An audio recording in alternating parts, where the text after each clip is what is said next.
Hoje vamos falar de uma virtude cristã que, quando exercida sem sabedoria, pode se tornar um veneno para o casamento: a generosidade. Especificamente, vamos falar daquele cônjuge de coração tão bom, tão grande, que se torna o banco oficial dos amigos e da família. A pessoa para quem todos correm quando estão em apuros financeiros. E enquanto ele se sente a cumprir um dever cristão, a sua esposa vê as economias da família desaparecer, as metas a serem adiadas e o seu próprio casamento a afundar no mar do ressentimento e da ansiedade.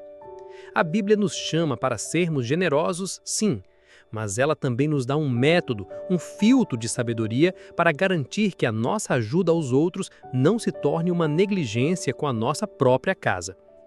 Agora, para você sentir a frustração de ver o dinheiro que você poupou com tanto esforço a ser emprestado, muitas vezes sem nunca mais voltar. Imagina a cena: um marido da nossa igreja, um homem cujo maior desejo era ajudar. Se um amigo precisava de dinheiro para pagar uma conta, ele emprestava. Se um primo tinha uma ideia de negócio, ele investia. Ele simplesmente não conseguia dizer não. A história dele e da sua esposa é sobre como eles encontraram um método bíblico de 3 filtros que deu a ele a permissão e a força para dizer não com sabedoria e para dizer sim de uma forma que protegesse o seu casamento em primeiro lugar. A esposa via a situação com um pânico crescente.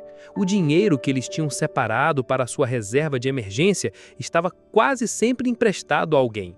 O sonho de reformar a casa estava sempre a ser adiado pela emergência de outra pessoa. Fique comigo, porque este método de 3 filtros pode ser a ferramenta que você precisa para ser generoso com sabedoria, sem sacrificar a paz e a segurança do seu lar.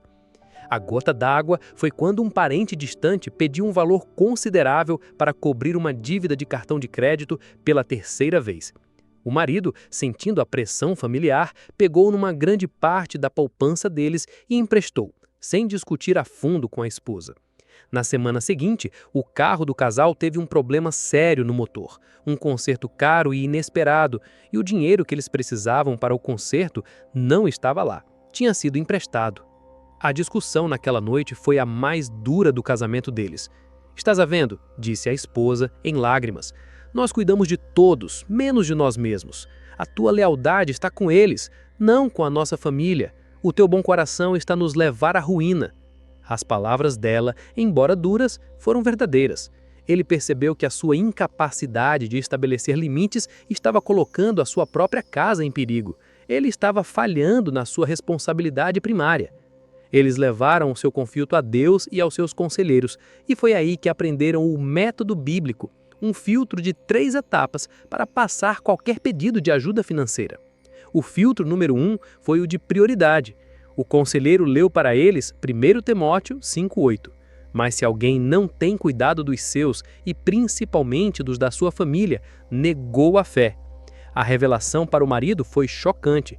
Ele achava que estava agindo com fé ao emprestar a todos, mas a Bíblia dizia que ao deixar a sua própria família vulnerável, ele estava na verdade a negar a fé. A sua primeira e sagrada mordomia era com a sua esposa e os seus filhos.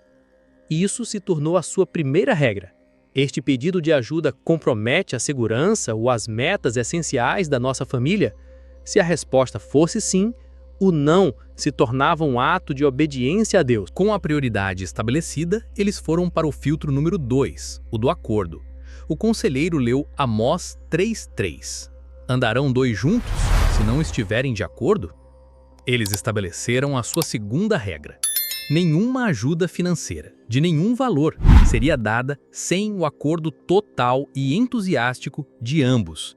O marido foi libertado do fardo de decidir sozinho. A esposa foi honrada como parceira igual na decisão. A resposta padrão deles para qualquer pedido tornou-se: "Obrigado por partilhar. Vou conversar com a minha esposa, marido, vamos orar sobre isso e depois te damos uma resposta juntos." Só isso já eliminou 90% da pressão. Finalmente, eles aprenderam a usar o filtro número 3, o da sabedoria. Eles foram confrontados com o princípio de 2 Tessalonicenses 3:10, que adverte contra sustentar a preguiça. Eles aprenderam a discernir a raiz do pedido. Era uma crise genuína e inesperada, uma doença, uma perda de emprego? Ou era um padrão de má administração, de irresponsabilidade ou de falta de vontade para trabalhar? Para a crise genuína, eles ajudavam com alegria, dentro dos limites dos filtros 1 e 2. Para o padrão de irresponsabilidade, eles aprenderam que a ajuda mais amorosa não era dar dinheiro, mas oferecer sabedoria. Nós não podemos te emprestar dinheiro, mas podemos nos sentar com você para te ajudar a fazer um orçamento. Este método de 3 filtros revolucionou o casamento deles. O marido aprendeu a dizer não com uma consciência limpa, sabendo que estava sendo um bom mordomo. A esposa se sentiu segura, ouvida e protegida. A paz voltou ao lar. Essa lição sobre proteger a unidade do casamento acima das pressões externas conecta-se com o que vimos no vídeo anterior, sobre a decisão de ir para o ministério. Ambas as histórias nos ensinam que a nossa primeira missão e o nosso campo de ministério mais importante é a nossa própria casa. E precisamos de a proteger com sabedoria. O link para essa história de fé está na descrição. E prepare-se, porque a nossa próxima conversa será sobre outra dinâmica de casal muito comum. O título será: A dieta e o ginásio dela custavam R$ 1.000 até estes 2 acordos no casamento.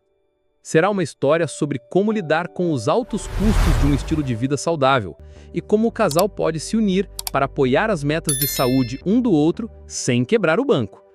Inscreva-se para não perder. Se essa mensagem sobre ser generoso com sabedoria te deu uma ferramenta prática, se te libertou da culpa de dizer não, deixe o seu like. O seu gesto ajuda essa sabedoria libertadora a chegar a outras pessoas de bom coração. E use os comentários para partilhar. Você já esteve na posição de ser o banco da família? Como você lidou com isso? E não se esqueça de me contar de que cidade você está a assistir. Se você conhece um casal que está lutando com essa mesma dinâmica, partilhe este vídeo com eles.